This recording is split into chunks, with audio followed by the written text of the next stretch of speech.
ಕಲಬುರಗಿಯ ಕಾನೂನು ಸುವ್ಯವಸ್ಥೆ ಪೂರ್ತಿ ಹದ್ದುಗೆಟ್ಟು ಹೋಗಿದೆ. ಇವತ್ತು ಈ ಮಾತು ಯಾಕೆ ಹೇಳ್ತಾ ಇದ್ದೀನಪ್ಪ ಅಂತಂದರೆ, ಸ್ಟೇಷನ್ ಬಜಾರ್ ಪೊಲೀಸ್ ಸ್ಟೇಷನಲ್ಲಿ ನಾನು 4 ಗಂಟೆಗೆ ಬಂದು ಒಂದು ಅರ್ಜಿ ಸಲ್ಲಿಸಿದ್ದೆ. ಅರ್ಜಿ ಏನಪ್ಪ ಅಂತಂದ್ರೆ, RTI ಮಾಹಿತಿ ಹಕ್ಕು ಕಾಯ್ದೆ ಅಡಿಯಲ್ಲಿ ಖರ್ಗೆ ಅವರ ಪ್ರಾಪರ್ಟಿ ಎಷ್ಟಿದೆ ಅಂತ ಹೇಳಿ ನಾವು ಕೇಳಿದಾಗ, ಅವರು ನನ್ನ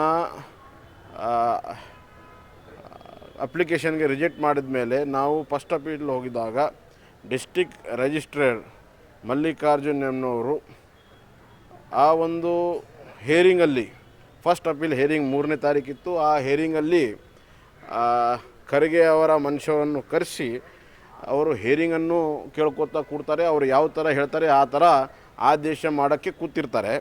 ಅವತ್ತು ನಾವು ಆ ಹೇರಿಂಗಲ್ಲಿ ನಾವು ಯಾರೋ ಆಫೀಸರ್ ಅಂಥೇಳಿ ನಾವೆಲ್ಲ 1-2 ತಾಸದಿಂದ ಆ ಹೇರಿಂಗಲ್ಲಿ ನಾವು ವ್ಯಸ್ತರಾಗಿದ್ದೀವಿ ಮತ್ತು ನಾವು ಅಷ್ಟು ಗಮನ ಕೊಡಲಿಲ್ಲ ಅವ್ರಿಗೆ.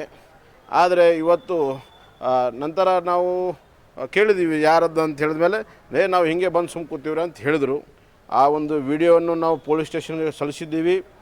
ಯಾವನಿದ್ದಾನೆ ಅವನ ಮೇಲೆ ಕ್ರಮ ಕೈಗೊಳ್ಳಬೇಕು. ಈ ಥರ ಕಲಬುರಗಿಯಲ್ಲಿ ಸರ್ಕಾರಿ ನೌಕರರು ಏನಪ್ಪ ಅಂತಂದರೆ ಖರ್ಗೆಯ ಮನೆತನದ ಕೆಲಸಗಾರರಪ್ಪಲೆ ಏನಪ್ಪ ಅಂತಂದರೆ ಕೆಲಸ ಮಾಡ್ತಾಯಿದ್ದಾರೆ. ಆ ಒಂದು ಫಸ್ಟ್ ಅಪೀಲ್ ಹೇರಿಂಗಲ್ಲಿ ಅನುಮತಿ ಇರಲಾರ್ದೆ ಥರ್ಡ್ ಪರ್ಸನ್ಗೆ ಕರೆಸಿ ಅವರು ಯಾವ ಥರ ಹೇಳ್ತಾರೆ ಆ ಥರ ಆರ್ಡರ್ ಮಾಡೋಕ್ಕೆ ಏನಪ್ಪ ಅಂತಂದರೆ ಇವರು ನಿಲ್ತಿದ್ದಾರೆ. ಅದಕ್ಕೂ ನಾನು ಹೇಳೋದು ಒಂದೇ, ಡಿಪಾರ್ಟ್ಮೆಂಟ್ಲಿ SP ಅಂಡರ್ದಾಗ ಬರುವ ಎಲ್ಲ ಪೊಲೀಸರಾದರೆ ಲಂಚ ತಿಂತಾ ಇದ್ದಾರೆ. ಜಾದು ಮಂತ್ರದವರು ಕರೆಸಿ ಏನಪ್ಪ ಅಂದರೆ ಪಾರ್ಟ್ನರ್ಶಿಪ್ ತೊಗೊಂಡು ಏನಪ್ಪ ಅಂತಂದರೆ ಡೂಪ್ಲಿಕೇಟ್ ವೇಷ ಹಾಕಿಸಿ ಮುತ್ತೆ ಅಂತೇಳಿ ಏನಪ್ಪ ಅಂತಂದ್ರೆ ಮಂದಿ ರೊಕ್ಕಗಳು ಸುಳ್ತಾ ಇದ್ದಾರೆ. ಆ ವಿಚಾರ ಬೇರೆ. ಆದರೆ ಕಮಿಷನರ್ ಸಾಹೇಬ್ರು ಇವತ್ತೇನಪ್ಪ ಅಂತಂದ್ರೆ ನಾವು ಒಳ್ಳೆ ರೀತಿಯಲ್ಲಿ ಹೋಗ್ತಾ ಇದ್ದಾರೆ ಅಂತ ನಾವು ತಿಳ್ಕೊಂಡಿದ್ದೀವಿ. ಆದರೆ ಕಮಿಷನರ್ ಸಾಹೇಬ್ರು ಏನಪ್ಪ ಅಂತಂದ್ರೆ ದಾರಿ ತಪ್ಪುವಂಥ ಕೆಲಸ ಮಾಡ್ತಾಯಿದ್ದಾರೆ. ನಾನು ಕಮಿಷನರ್ ಸಾಹೇಬ್ರಿಗೆ ನಾನು ಹೇಳೋಕ್ಕೆ ಇಷ್ಟಪಡ್ತೀನಿ, ಸಾಹೇಬ್ರೆ ನಿಮಗೂ ನಾವು ಫೋನ್ ಹಚ್ಚಿದ್ದೆ, ಈ ಥರ ಮುಂದೆ ಜಗರಬಾರ್ದು. ನಾವು ಒಂದು 4 ತಾಸು ಬಂದು ಇಲ್ಲಿ ಸ್ಟೇಷನಲ್ಲಿ ಕೂತ್ರೆ ಸಾಮಾನ್ಯ ಜನರು ಏನೋ ಪರಿಸ್ಥಿತಿ, ನಿಮ್ಮ ಇಲ್ಲಿಯ ಇನ್ಸ್ಪೆಕ್ಟ್ರ್ ಏನಪ್ಪ ಅಂತಂದರೆ ಎಲ್ಲಿ ಹೋಗಿ ಬ್ಯುಸಿ ಆಗಿಬಿಟ್ಟಿದ್ದಾನೋ, ಇಲ್ಲಿ ಯಾರಿಲ್ಲ.